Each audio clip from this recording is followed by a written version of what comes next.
drama de Jesús. Segunda parte, vida pública. Capítulo 7. La mujer samaritana.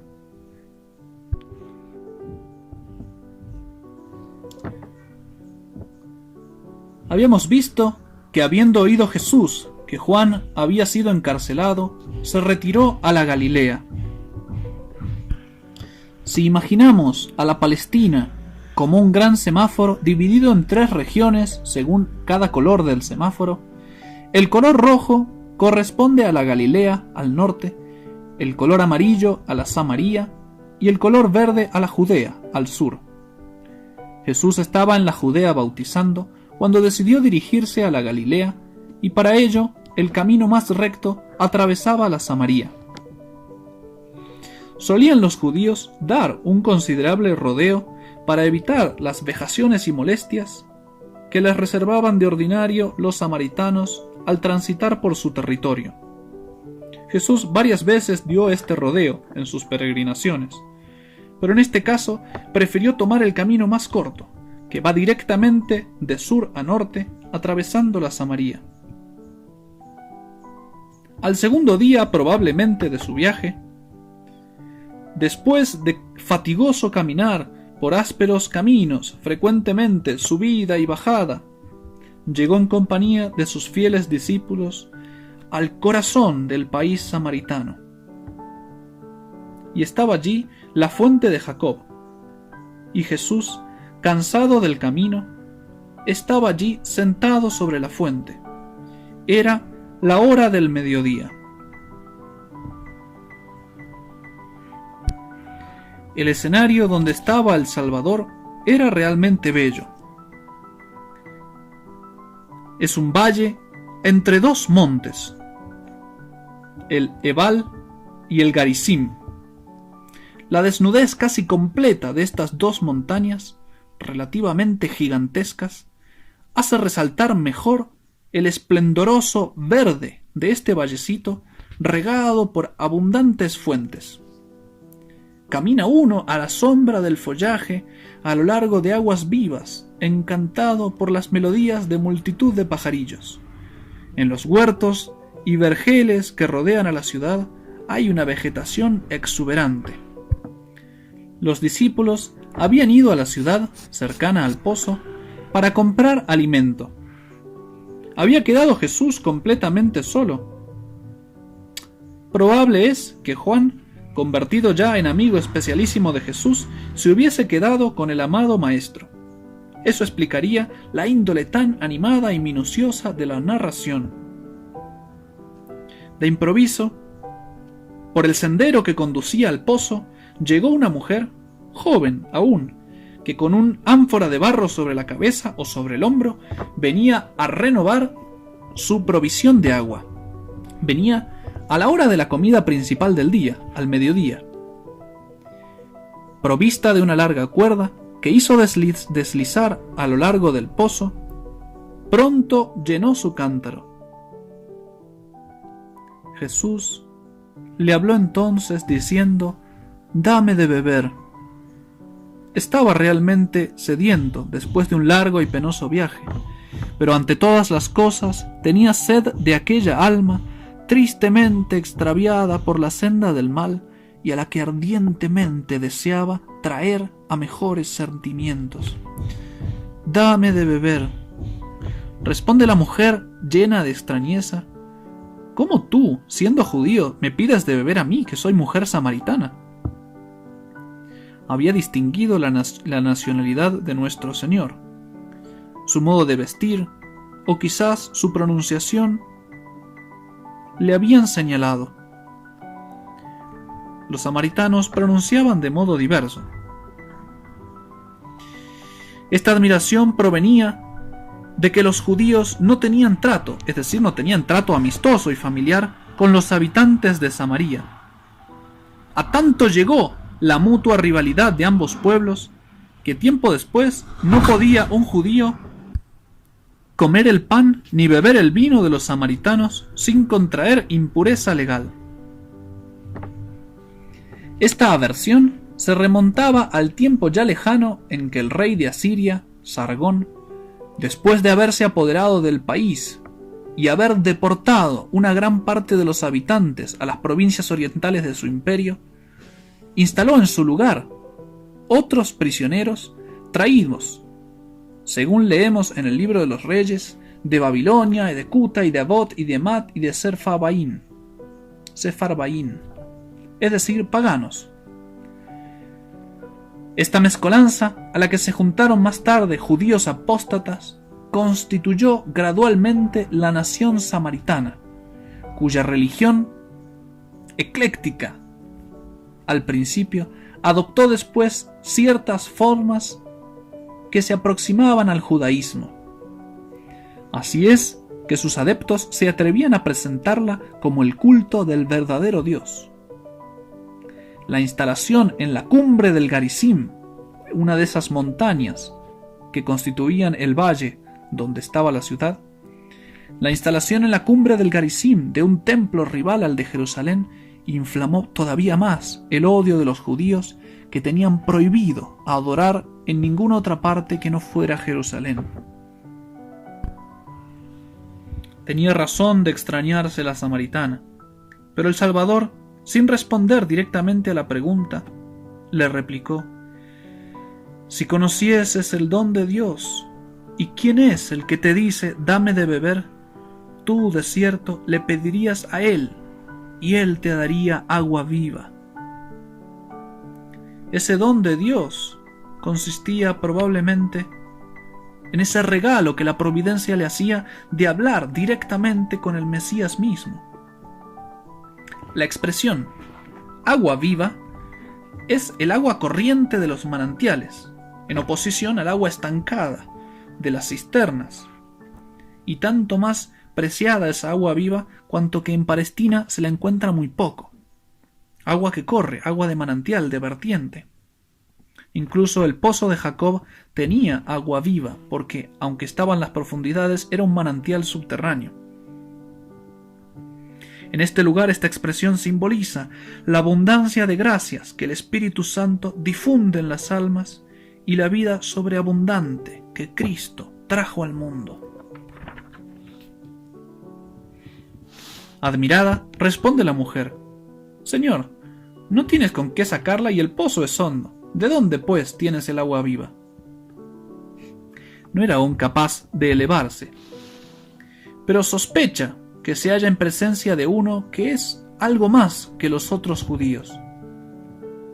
El agua del pozo de Jacob era agua viva, sí, pero Jesús no tenía a mano ni la cuerda, ni el saquito de cuero, ni la diminuta ánfora que los viajeros solían llevar consigo en Palestina para sacar el agua necesaria de los pozos que se hallasen a lo largo de los caminos. Con cierta altivez, en tono de ironía y de incredulidad, añade la samaritana: por ventura, ¿eres tú mayor que nuestro padre Jacob, el cual nos dio este pozo, del cual bebieron él, y sus hijos, y sus ganados? Pensaba que, por grande que fuera ese judío, no podía ser superior a Jacob el patriarca. Considerar y proclamar a Jacob como antepasado suyo era orgullo nacional de los samaritanos, aunque en realidad la mayoría de ellos era de origen pagano. Continuó Jesús: quien quiera que beba de esta agua volverá a tener sed, mas el que bebiere del agua que yo le daré nunca jamás tendrá sed, porque el agua que yo le dé se convertirá en él en fuente de agua que saltará hasta la vida eterna.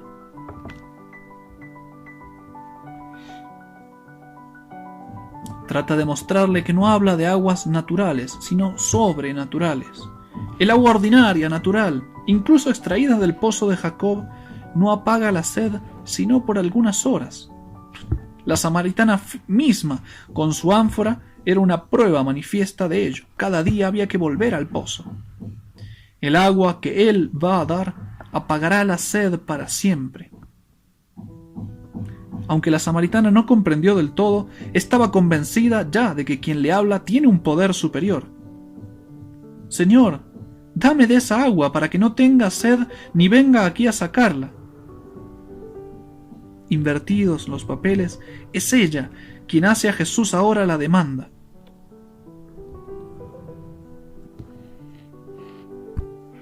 Es curiosa la explicación para que no tenga yo que venir aquí.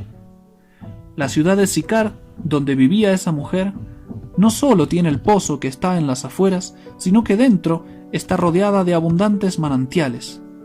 ¿Por qué, pues, venía tan lejos, cuando más cerca de Sicar había tantos manantiales? ¿Acaso por la situación irregular en que vivía y por el consiguiente temor de los sarcasmos y las burlas de sus compañeras, si iba a llenar su cántaro al mismo sitio o a las mismas horas que ellas? Jesús va a intentar sacudir esa conciencia. Ve, le dice, ve, llama a tu marido y ven acá con él. Su verdadero fin era sacudir fuertemente para despertarla aquella alma dormida en el mal. Confusa y sonrojada respondió: no tengo marido. Bien has dicho, no tengo marido, porque 5 has tenido y el que ahora tienes no es tu marido. Has dicho verdad con eso. Bien fuese que se hubiese casado 5 veces, por haber enviudado 5 veces, o porque los hubiera tenido por obra del divorcio, que en aquellos tiempos tan relajados era tan fácil. Era sobradamente evidente la ligereza de costumbres de aquella mujer. Señor, veo que eres profeta. Y luego, parte porque, aunque pecadora, tenía la fe y curiosidad de lo que por aquel tiempo andaba de boca en boca de todos acerca de la próxima aparición del Mesías. Parte también por el deseo de interrumpir una conversación que por la fuerza le debería ser humillante. Da un corte y propone una duda. Veo que eres profeta. Nuestros padres adoraron en este monte, en el Garizim, señalándolo, y vosotros decís que está en Jerusalén, el sitio en que se debe adorar. Le convenía a Cristo seguir por ese camino la conversación y le dice: créeme, mujer, se acerca la hora en que ni solo en este monte, ni solo en Jerusalén adoraréis al Padre. Vosotros adoráis lo que no conocéis. Nosotros, los judíos, adoramos lo que conocemos, porque la salvación debe venir de los judíos. Pero se acerca y es ya hora en que los verdaderos adoradores adoren al Padre en espíritu y en verdad, porque tales son los adoradores que busca el Padre. Dios es espíritu, y los que le adoran deben adorarle en espíritu y en verdad. Qué grandioso horizonte hable Jesús con este lenguaje. Adorar en espíritu en oposición contra esa religión tan carnal de los sacrificios judaicos que más parecía una carnicería que una religión, y adorar en verdad, en donde las figuras y las sombras dejan paso a la verdad de la religión. Esta profecía de Cristo será el cumplimiento literal de un oráculo de Malaquías profeta. Desde el oriente hasta el poniente, es decir, en toda la tierra, grande es mi nombre en las naciones, y en todo lugar, no solo en Jerusalén o en el Garizim, en todo lugar se ofrece a mi nombre incienso y sacrificios. Se ofrece una ofrenda pura, porque grande es mi nombre entre las naciones, dice el Señor de los ejércitos. Malaquías profetiza entonces el sacrificio perpetuo ofrecido en todo lugar, la Santa Misa. Después Cristo, con su respuesta, resuelve el problema propuesto por la samaritana. Hasta entonces solo los judíos habían practicado el culto agradable a Dios. El templo de Jerusalén era el único santuario legítimo. La religión de los samaritanos era un culto cismático, porque la salvación viene de los judíos. Demasiado elevadas parecieron a la pobrecita pecadora estas palabras, y sin comprender demasiado, y como para indicar al nazareno que ella esperaba a alguien que le resolviera sus dudas, dice humildemente: ya sé que viene el Mesías, Cuando Él llegue, Él nos declarará todas las cosas. Entonces Jesús le responde con la sencillez de lo sublime: yo soy el mismo que está hablando contigo. Jesús, que en su trato con los judíos se abstendrá durante muchísimo tiempo de aplicarse directa y claramente el título de Mesías por sus extravagantes esperanzas mesiánicas. Como los samaritanos no se habían forjado esas ideas del Mesías, Jesús no vaciló en presentarse ante ellos con el título oficial de Mesías desde el primer momento. A este punto llegaba la conversación cuando tornaron los discípulos, y al ver a su maestro hablando con una mujer, se llenaron de extrañeza. Tal era la castidad del maestro. La samaritana se alejó, tan conmovida estaba que se olvidó de llevar su cántaro. Volvióse apresurada a Sicar: «Venid y ved a un hombre que me ha dicho todas cuantas cosas he hecho. ¿No será por ventura el Mesías?».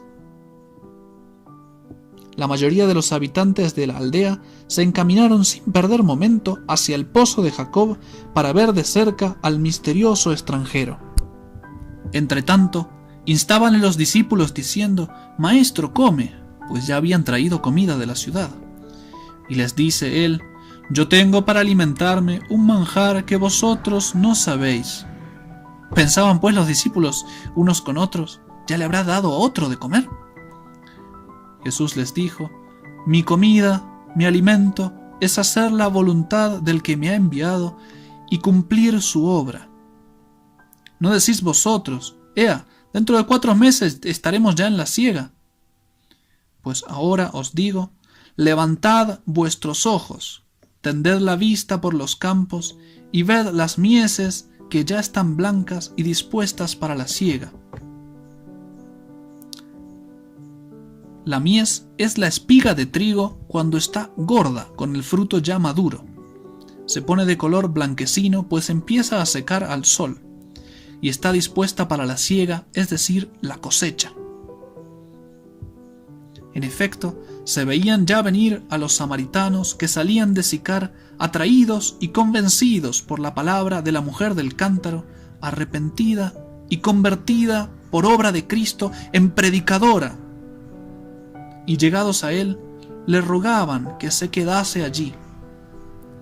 Él se quedó 2 días, y creyeron muchos más por su predicación, y le decían a la mujer: «Ya no creemos por lo que tú has dicho, pues nosotros mismos le hemos oído y hemos conocido que este es el Salvador del mundo».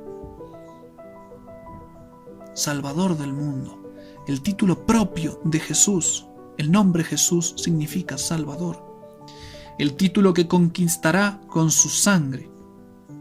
Los samaritanos fueron los primeros en dárselo. 2 días convivió con ellos y ellos lo conocieron. 3 años vivirá con los judíos y lo crucificarán. Pasados los 2 días allí, Jesús salió de Samaria y prosiguió al norte su viaje a la Galilea, pasando, según nuestra comparación, del color amarillo del semáforo al color rojo.